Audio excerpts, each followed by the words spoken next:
अस्सलाम वालेकुम students, this is Ibrahim और आज की क्लास में हमने डायरेक्टर से रिलेटेड कुछ और सेक्शंस को पढ़ने हैं। देखें, हमने पढ़ा क्या है। हमने पढ़ा ये कि जी एक डायरेक्टर है, उसका एलिजिबिलिटी क्राइटेरिया क्या है, फिर फर्स्ट डायरेक्टर कैसे अपॉइंट होगा, फिर उसके बाद इलेक्शन होंगे, इलेक्शन का प्रोसीजर क्या होगा, फिर उसके बाद हमने पढ़ा कि जी इलेक्शन के बाद कोई बंदा आके कह सकता है कि जी फ्रेश इलेक्शन कराएं, हमने वो भी पढ़ा।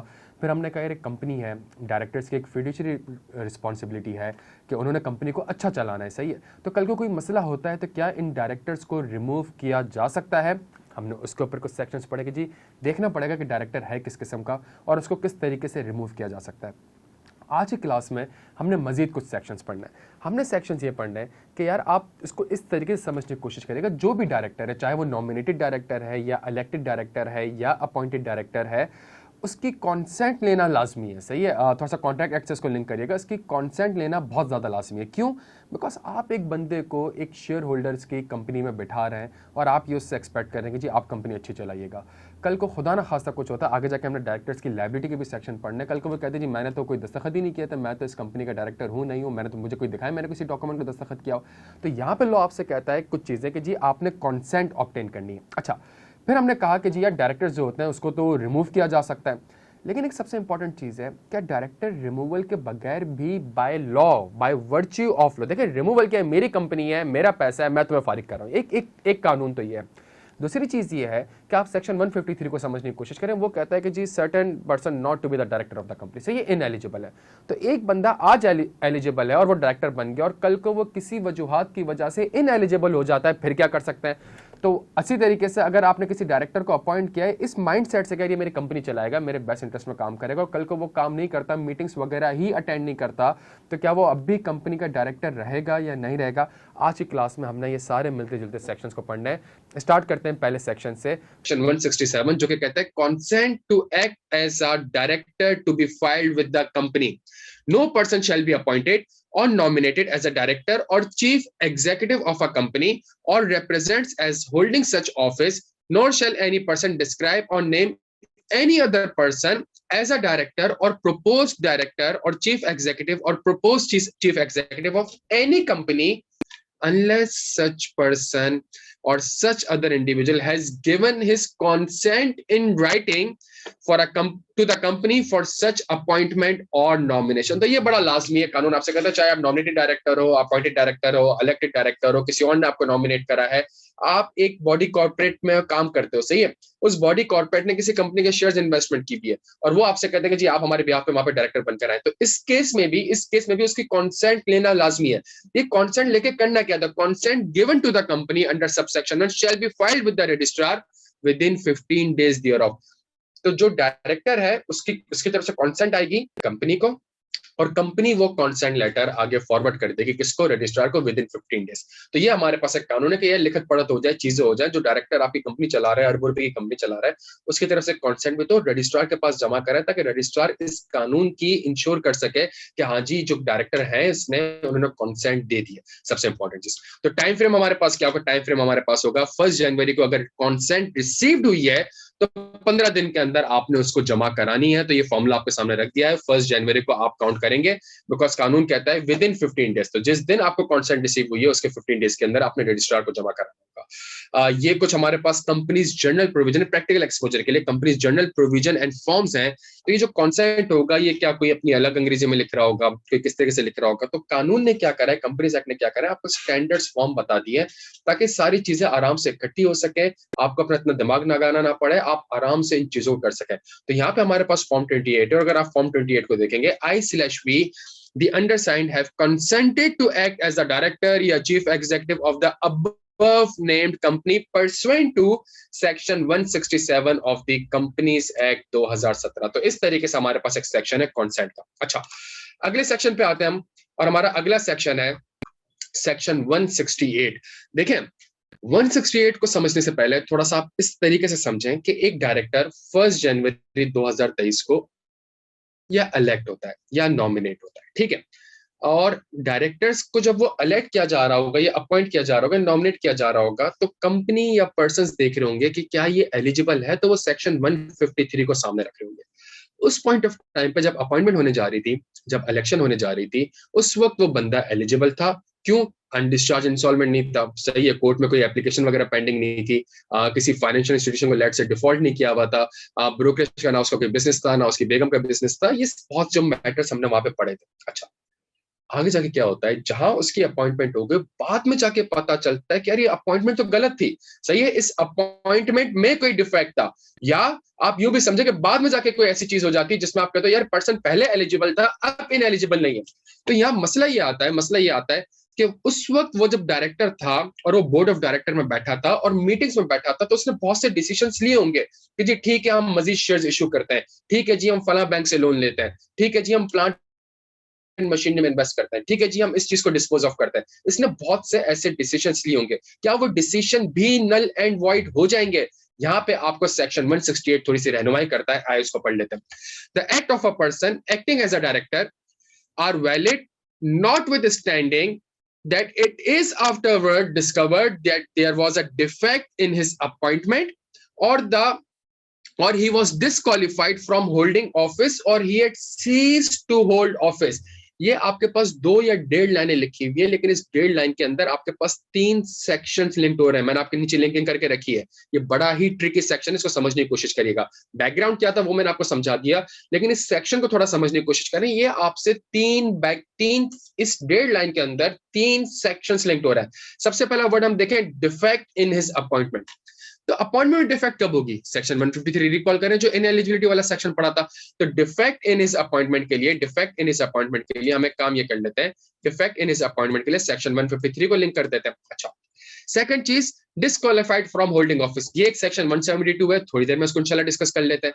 और फिर तीसरी चीज हमारे पास आ रही है, ceases to hold office as a director, section 161 171, जिसको हम थोड़ी देर में डिस्कस कर लेते हैं। तो जो जिस बेसिस पे ये सीजेस टू होल्ड ऑफिस हो जाएगा, डिस्क्वालीफाई हो जाएगा, उसके रिस्पेक्टिव सेक्शंस है। लेकिन आज की क्लास में हमने कानून ये देखना है कि जी अगर कल को कोई डिफेक्ट आता है या कल को ये सीज टू होल्ड ऑफिस होता है, तो जो इसके पुराने काम थे क्या वो भी नल एंड वॉइड करार दे दिए जाएंगे? इसके ऊपर कानून आपसे कहता है, provided that as soon as any such defect has come to the notice, the director shall not exercise the right of his office till that defect has been removed। तो वो अपने डायरेक्टरशिप के सारे राइट एक्सरसाइज नहीं कर सकता जब तक वो रिमूव ना हो जाए, जो डिफेक्ट है उसकी अपॉइंटमेंट में वो रिमूव ना हो जाए। अच्छा,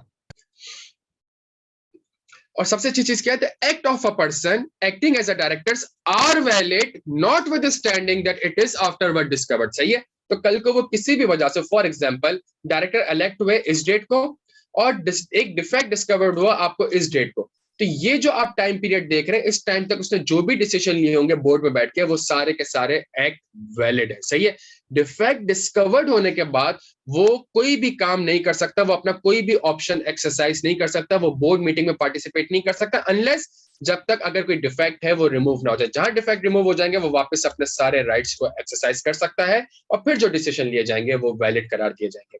आइए कुछ प्रैक्टिस क्वेश्चन देख लेते हैं इसके ऊपर। Junaid was elected as a director of Abdul Abid Limited in its latest AGM. After a few months, it was found that the Junaid appointment was not valid, as votes by certain members were counted twice due to an error. Few directors have challenged the validity of all the meetings attended by him and the action taken therein. Advice: any act of a director or a meeting of a director cannot be considered invalid merely on the ground of any defects subsequently discovered in his appointment. Therefore, all the acts of Junaid during the period are valid. However, he should not exercise the right of his office with immediate effect, and any act after this cannot be considered valid. इसको आप थोड़ा सा political scenario में भी समझने की कोशिश करेंगे। जो मैं आपसे बार बार कहता हूं कि आपके जो मुल्क का आइन है, जो मुल्क के कानून है, वही बेसिकली रिफ्लेक्ट हो रहे होते हैं कंपनीज लॉस और कॉर्पोरेट लॉस में। इलेक्शन होते हैं और इलेक्शन के बाद फिर एक आवाज आती है, इलेक्शन कमीशन कहता है कि जी ये जो लोग हैं ये नेशनल असेंबली के मेंबर हैं, ये प्रोविंशियल असेंबली के मेंबर है। अच्छा, अब वो बंदा नेशनल असेंबली में बैठा हुआ है, फिर बाद में एक पार्टी आती है और वो कहती है कि जी नहीं, ये तो धांधली हुई थी, ये 4 हल्के आप वापस से खुलवाएं। सही है, और इसमें प्रूव हो जाएगा कि जीत धांधली हुई। ठीक है, लेट से 4 हल्के खुलवाते हैं, नादरा से वेरीफाई करवाते हैं, सारी रिकाउंटिंग करवाते हैं, सब कुछ करते हैं, सारे प्रोसेस में 6 महीने 9 महीने साल लग जाते हैं। उस पॉइंट ऑफ टाइम तक वो जो नेशनल असेंबली का मेंबर था वो वो असेंबली में बैठा हुआ है और असेंबली ने बहुत सी करारदारें मंजूर करवाई। अब जब सारी करारदारें मंजूर हुई, 3 महीने, 6 महीने, 8 महीने, 9 महीने, उसके बाद जाके पता चलता है नहीं भाई ये तो क्या कहते हैं ना अहल है, ये तो इनवैलिड है, इसकी तो अपॉइंटमेंट ही वैलिड नहीं है, ये तो वोटिंग सिस्टम में ही मसला था, ये तो डिफेक्ट बाद में डिस्कवर्ड हुआ है। अगर ऐसी कोई चीज आती है तो ये नहीं कह सकते कि वो जो 1 साल तक नेशनल असेंबली का या कौमी असेंबली का इजलास चला था वो सारे के सारे इनवैलिड हो गए। नहीं, हाँ, जहां ये डिसीजन आएगा उसके बाद ही अपने वोटिंग राइट एक्सरसाइज नहीं कर सकता, ये नेशनल असेंबली में नहीं जा सकता, ये वोट नहीं कर सकता, लेकिन उससे पहले तक जितने भी नेशनल असेंबली ने डिसीजन लिए होंगे वो सारे के सारे वैलिड होंगे।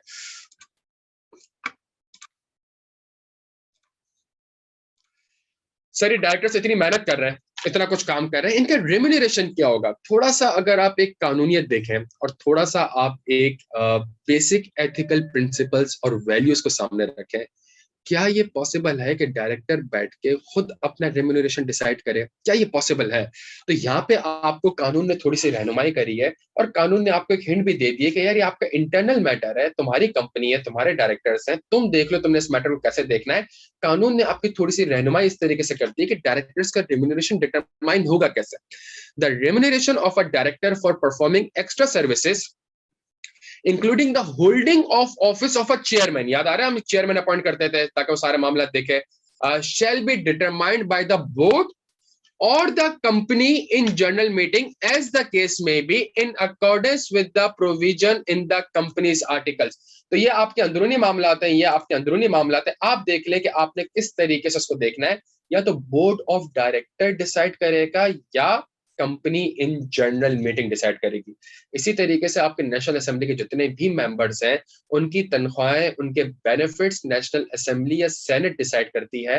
वो आवाम से नहीं पूछती कि जी क्या हम अपनी सैलरी बढ़ा दें, तो चूंकि आइन में लिखा हुआ है कि नेशनल असेंबली अप्रूव करेगी। इसी तरीके से मुल्क का कानून, इसी तरीके से कंपनी का कानून भी ये कहता है कि ये हमारा इंटरनल मैटर है, तो या तो आप शेयर होल्डर की मीटिंग में डिसाइड कर लें, शेयर होल्डर से पूछ लें, या बोर्ड ऑफ डायरेक्टर को इतना राइट दे दिया जाए कि वो आपस में बैठ के डिसाइड कर लें कि जी डायरेक्ट कोई चेयरमैन होगा तो वो एक्स्ट्रा ऑफिस ले रहा है, उसको कितने पैसे मिलेंगे। अच्छा, the remuneration to be paid to any director for attending the meeting of the board or a committee of the directors shall not exceed the scale approved by the company or the board as the case may be in accordance with the provision of the article। Again वो यहाँ पे बात करता है, पहले मैं remuneration बात करता है कि जी आपकी फिक्स सैलरीज वगैरह कितनी होगी, उसके बाद अगर आप मीटिंग्स अटेंड करते हैं तो उस मीटिंग अटेंड करने के भी पैसे दिए जाते हैं। तो इवन अगर वो मीटिंग अटेंड कर रहा है या उसको कोई एडिशनल रिस्पॉन्सिबिलिटी असाइन की जा रही है, उसके लिए भी जो स्केल होगा, जो पैसा होगा, जो रेट होगा, वो या तो जनरल मीटिंग में डिसाइड किया जाए या बोर्ड डिसाइड करे, जो आपके अपने आर्टिकल ऑफ एसोसिएशन में लिखा हुआ है। ये हमारे पास है रेम्यूनरेशन का। जब आप इंशाल्लाह फर्म में जाएंगे, बहुत सी कंपनीज वगैरह का ऑडिट करेंगे, फाइनेंशियल्स देखेंगे, तो उसमें ये डिस्क्लोजर्स वगैरह भी आ रहे होते हैं। एज एन ऑडिटर हम इसको वेरीफाई भी कर रहे होते हैं कि जो रेट्स वगैरह हैं क्या ये बोर्ड में अप्रूव हुए हैं। आर्टिकल ऑफ एसोसिएशन क्या कहता है? अगर आर्टिकल ऑफ एसोसिएशन कहता है कि शेयर होल्डर की अप्रूवल जरूरी है, तो क्या बोर्ड अप्रूवल के बाद शेयर होल्डर की अप्रूवल ऑब्टेन हुई भी है या नहीं हुई। अच्छा जी, और इसी तरीके से कभी आप बहुत बड़ी कंपनी का इंशाल्लाह जब ऑडिट करेंगे तो उनमें बहुत सारी कमिटीज होती हैं, ठीक है। कोड ऑफ कॉर्पोरेट गवर्नेंस के हिसाब से भी, पब्लिक सेक्टर रूल्स के हिसाब से भी बेतहाशा उनमें कमिटीज होती है। रिस्क एंड मैनेजमेंट कमेटी भी होती है, एचआर कमेटी भी होती है, ऑडिट कमेटी भी होती है, बोर्ड ऑफ डायरेक्टर्स भी होते हैं, आईटी कमेटी भी होती है। तो जब ये इतनी सारी कमिटीज होती है तो एक मेंबर इन कमिटीज का पार्ट होता है, सही है। तो जब वो अपना टाइम यहाँ भी डिवोट कर रहा है, यहाँ भी डिवोट कर रहा है, यहाँ भी डिवोट कर रहा है, तो उसको मीटिंग के पैसे दिए जाते हैं कि जी आप मीटिंग अटेंड कर रहे हैं तो आपको पर मीटिंग इतने पैसे मिलेंगे। वो भी जो डिसाइड किया जाएगा या तो वो बोर्ड डिसाइड करेगा, कोई भी बंदा खुद अपनी मीटिंग के पैसे डिसाइड नहीं करेगा। It shall be determined by the board और the company in general meeting as per the provision of the article of association. अच्छा जी, इसी तरीके से अगर हम एक प्रैक्टिकल एग्जांपल देखें एक लिस्टेड कंपनी की, तो बड़ी खूबसूरत बात कहता है। वो कहता है company has a formal policy and transparent procedure for the remuneration of its director in accordance with the Companies Act 2017 and Listed Companies Code of Corporate Governance. The purpose of this procedure is to determine and recommend the remuneration of the directors, both executive and non-executive director, to the board, ensuring that the remuneration remains market based in accordance with the experience। और अगर मैं आपको नीचे दिखाऊं तो नीचे financial statement में कुछ इस तरीके से चीजें आ रही होती हैं हमारे पास, कुछ इस तरीके से हमारे पास डिस्क्लोजर्स आ रहे होते हैं कि चीफ एग्जीक्यूटिव को कितने पैसे मिले, डायरेक्टर्स को कितने पैसे मिले, क्या मेडिकल एक्सपेंसेस मिल रहा है, क्या बोनस मिल रहा है, अदर्स। और सबसे इंपॉर्टेंट चीज अगर आप देखें, सबसे इंपॉर्टेंट चीज अगर आप देखें तो यहाँ पे लिखा हुआ है in addition to the above the fee paid to 3 independent director for attending the board of directors meeting during the year amounting to rupees 3.08 million. Chief executive director and the other chief are also provided with a company maintained car in accordance with the company policy. तो जो भी चीज benefit वगैरह दी है वो company के policy के हिसाब से दी गई है. आइए थोड़े से प्रैक्टिस क्वेश्चंस देखते हैं, इसके ऊपर थोड़ी सी इलस्ट्रेशंस देखते हैं. Explain whether or not the following statement is in accordance with the provision of the Companies Act. Directors' remuneration for the performance of extra services, including the holding office of a chairman or attending the board meeting, is decided by the chief executive. Then he said the statement is not in accordance with the provision of the Companies Act. The director's remuneration of performing extra service, including the holding of the office of chairman, is determined by the director or the company in general meeting in accordance with the provision in the article of association of the company. Acha. Discuss the provision relating to the payment of remuneration to any of the director for attending the board meeting and performing extra services. दो चीजें हैं, board meeting and extra services. The remuneration to be paid to any director for attending the meeting of the director or the committee of the board shall not exceed the scale approved by the company or the director as the case may be in accordance with the provision of the articles. The remuneration of a director for performing extra services, including the office of the chairman, is determined by the directors of the company in the general meeting in accordance with the provision in the company. Same answer है हमारे पास कि ये चीज या तो board approve करेगा या company in general meeting. हाँ, अगर आप फॉर एग्जांपल आप एक्स्ट्रा सर्विस के या मीटिंग अटेंड करने के कोई पैसे दे रहे हैं तो इसका एक स्केल डिटरमाइन किया जाएगा, वो या तो कंपनी अप्रूव करेगी या बोर्ड उससे एक्सीड नहीं करना चाहिए.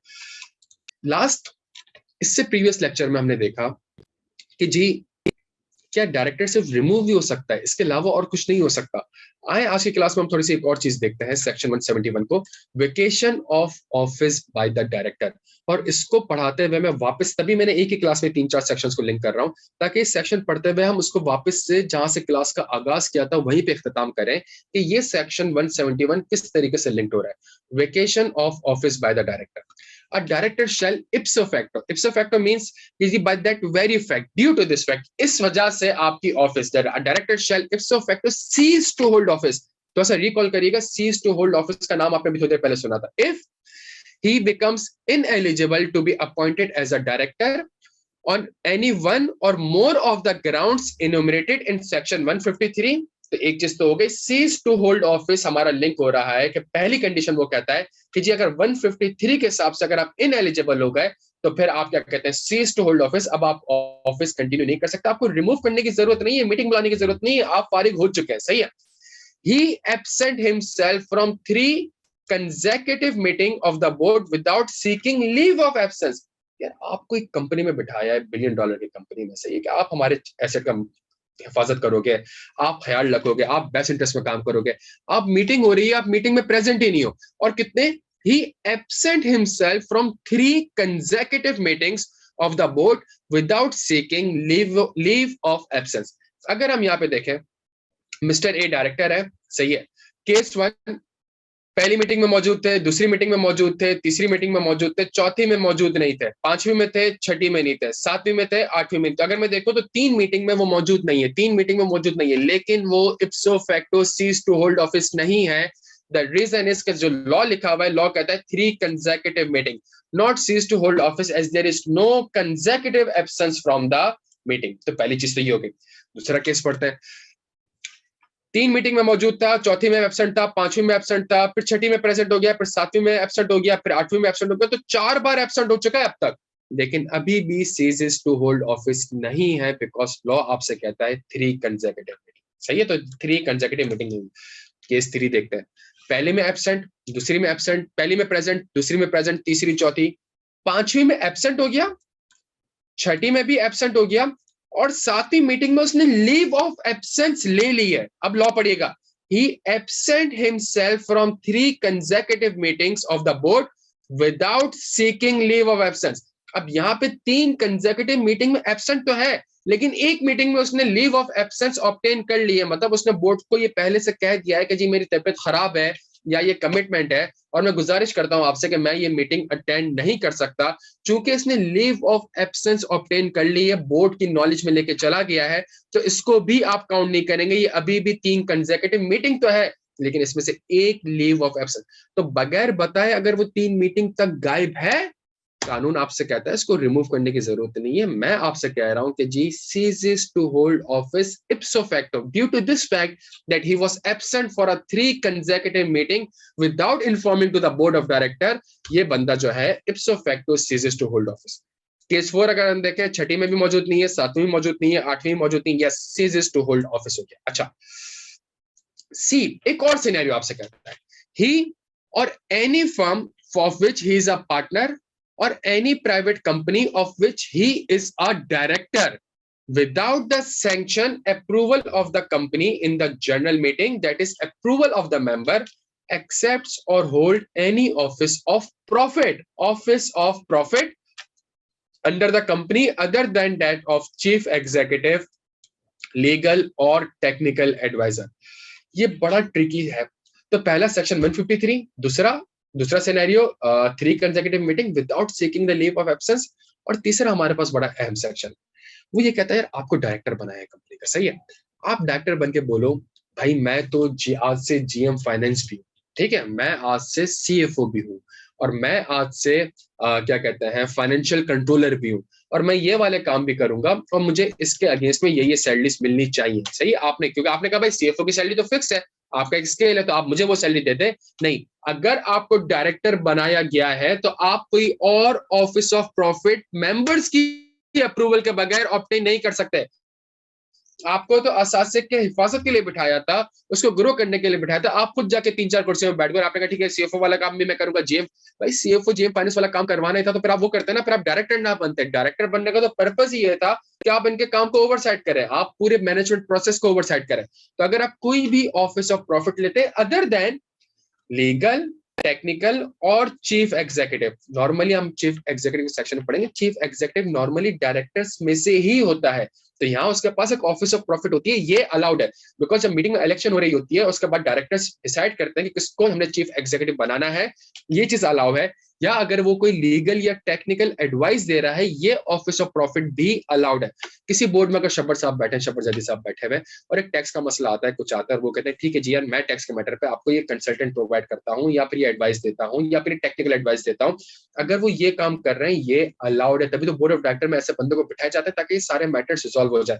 लेकिन अगर ये शब्बर साहब बोलेंगे नहीं जी मैं आज से आपका टैक्स काउंसिल भी हूँ, सही है, मैं जो आपके इन हाउस लीगल काउंसिल है मैं इसकी कुर्सी में भी बैठ जाऊंगा, ये अलाउ नहीं है। इसके लिए आपको मेंबर से अप्रूवल लेनी पड़ेगी, बिकॉज मेंबर ने कंपनी के लिए आपको डायरेक्टरशिप के लिए मुंतखब किया था। अब आप 4-5 ऑफिस ऑफ प्रॉफिट और ले रहे हैं, तो यहाँ पे मेंबर से वापस पूछना चाहिए आपको। अच्छा, एक्सेप्ट अ लोन और guarantee from the company in accordance with section 182। तो चौथा एक और सिनेरियो भी आ गया, तो तीसरे सिनेरियो के अंदर एक सिनेरियो आ गया, अगर उसने ऑफिस ऑफ प्रॉफिट लिए, और देखें लॉ बड़ा खूबसूरत है, वो कहता है ही or any firm of which he is a partner or any private company of which he is a director।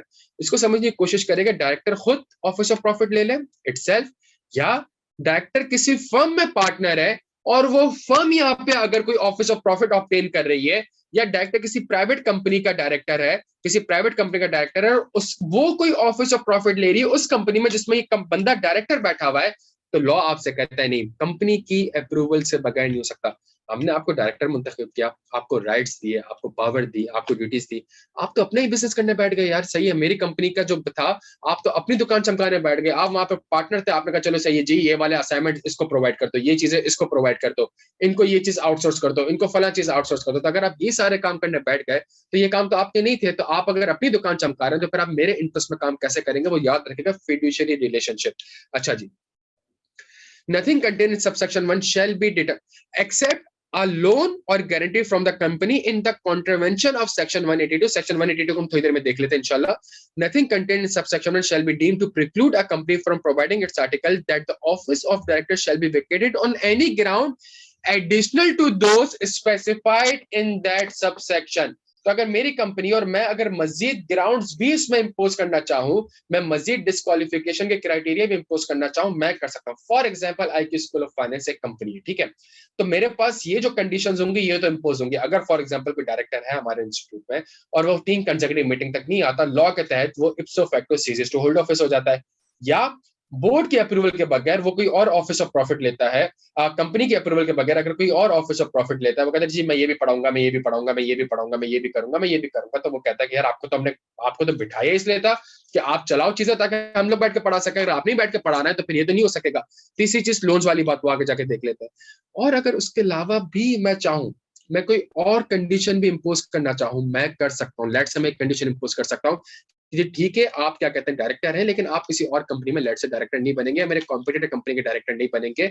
ये कानून इस तरीके से मैं उसको मजीद कंडीशन इंपोज कर सकता हूँ, बिकॉज मेरी कंपनी में जिस तरीके से चाहूँ चला सकता हूँ उसको। अच्छा जी, एक प्रैक्टिकल एग्जांपल देते हैं।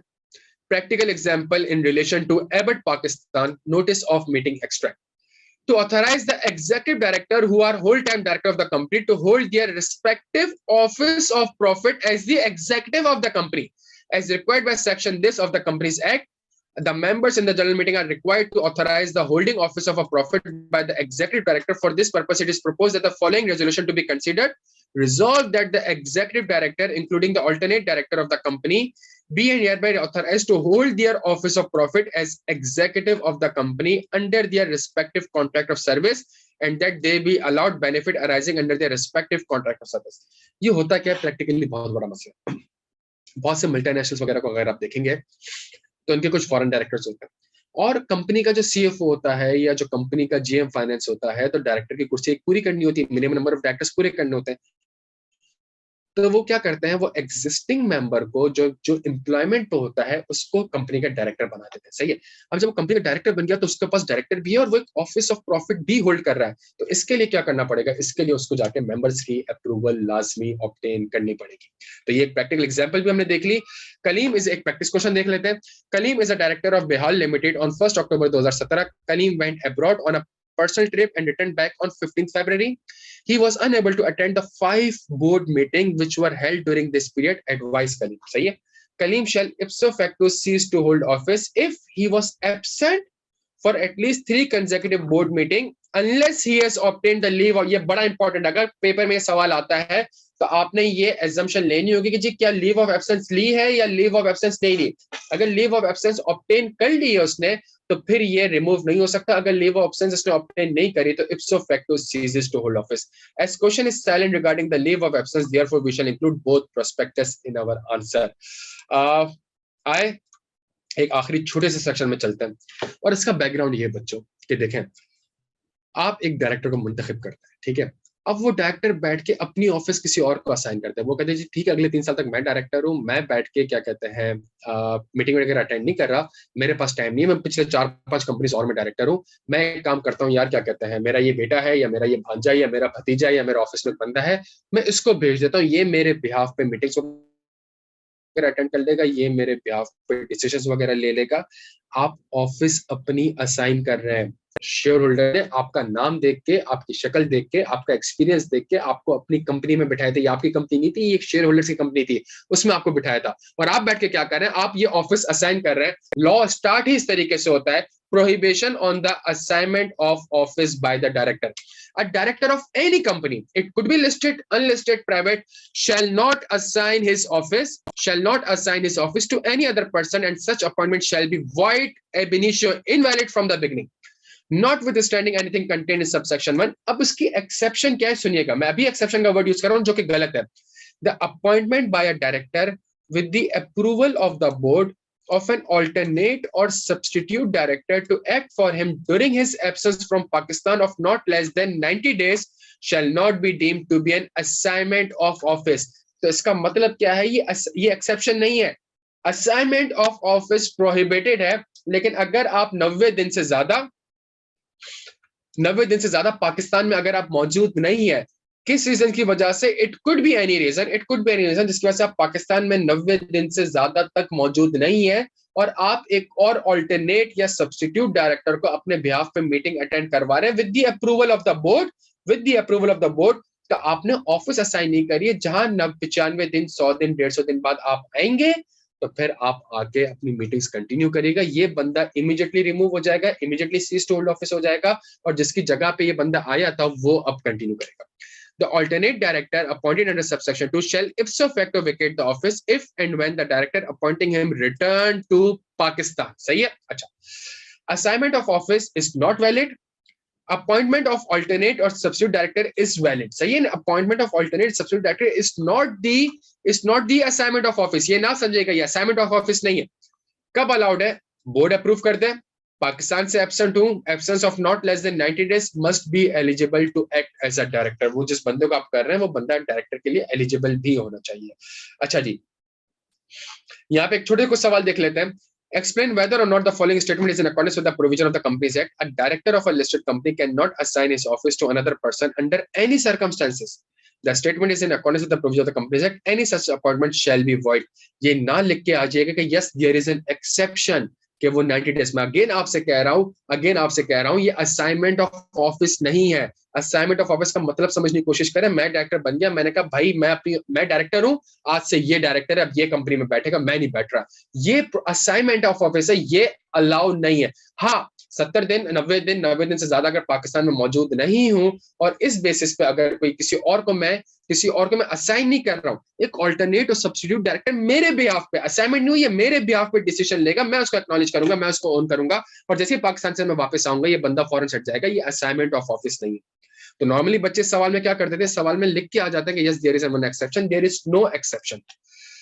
Practice question number 26. In the light of the provision of the Companies Act, advise the director of KM Limited on the matter of assignment of director office where Faisal, one of the director, wishes to assign his office to Said as Faisal is going abroad for personal work. The assignment of office by the director is prohibited and void ab initio. However, again word कौन सा use हो रहा है? Assignment. Assignment तो allow है ही नहीं बच्चों.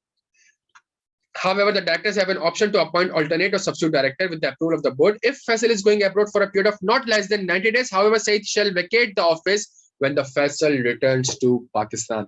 तो ये हमारे पास आज की क्लास में प्यारे बच्चों को 4-5 सेक्शन हमने देख लिए.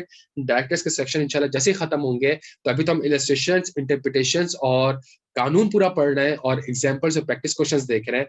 जैसे ही डायरेक्टर्स का सेक्शन हमारे इंशाल्लाह कंप्लीट होंगे फिर हमने इसके बेतहाशा प्रैक्टिस करनी है जिसमें डायरेक्टर्स आपका मीटिंग से लिंक हो रहा होगा. अपना बेहद ख्याल रखिएगा. अगर वीडियो समझ आई, पसंद आई, फीडबैक लास्ट में दीजिएगा. Thank you so much.